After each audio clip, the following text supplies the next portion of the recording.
Guys welcome to one more మిల్లాగ్. ఈ రోజు అయితే నేను ఇంటికి వెళ్తున్నా. రీజన్ ఏంటంటే మా నాన్నమ్మ గారి కార్యానికి నేను ముందైతే వెళ్ళలేకపోయాను, ఇక్కడ నాకు లీవ్ లేక.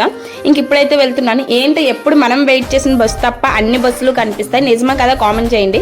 ఇంక ఇప్పుడైతే టాటా మ్యాజిక్లో కూడా 3 సీట్ అంటే మినీ బస్సులా చేస్తారు. ఇంక నేనైతే ట్రైన్లో టైం పాస్ కాక మా పొండోడికి కాల్ చేసి ఇంకా వాడితో సరదాగా కాసేపు గడిపితే ఇంకా ఫైనల్గా అయితే నేను వచ్చేసాను. చాలా వేగంగా వచ్చేసాను ఈ ట్రైన్లో అయితే. ఇంకా నేను 12కి దిగేసరికి ఇంకా నాకు పికప్ చేసుకోవడానికి మా తమ్ముడు అయితే వచ్చాడు. ఈసారి అయితే నా ఫ్యామిలీ మొత్తం ఒక దగ్గర ఉండబోతుంది. ఇంకా మా తమ్ముడు వచ్చాడు. ఇంక నేను ఆ రోజు ఉపవాసం ఉండాలంట. మనవరాళ్ళు ఈరోజు పూణె పెడుతున్నారు. ఇంకా నేను ఆకలినేమో తట్టుకోలేనని మా తమ్ముడు అయితే ఫలుదా కొని ఇచ్చాడు. అదే ఫ్రూట్స్ ఉంటుంది కదా, ఇంకేం తినకూడదు, ఓన్లీ ఈరోజు ఫ్రూట్స్ అవి తినొచ్చు నేను. ఇంకా చిన్నప్పుడు ఎప్పుడో నేను షాప్కి వెళ్ళి ఇలా కొనుక్కునేదాన్ని, చిల్లర తీసుకొని వెళ్ళి. ఇప్పుడు మళ్ళీ మా అమ్మ మా బాబుకి కొనమని చిల్లర అయితే ఇచ్చింది. ఇంకా మా వదిన వాళ్ళ పిల్లలు వాళ్ళ హడావిడి అయితే ఇంకా తట్టుకోలేము. ముందు వీడియోలో మీరు చూస్తారు ఇంకా ఈ పిల్లల హడావిడి. Thank you guys.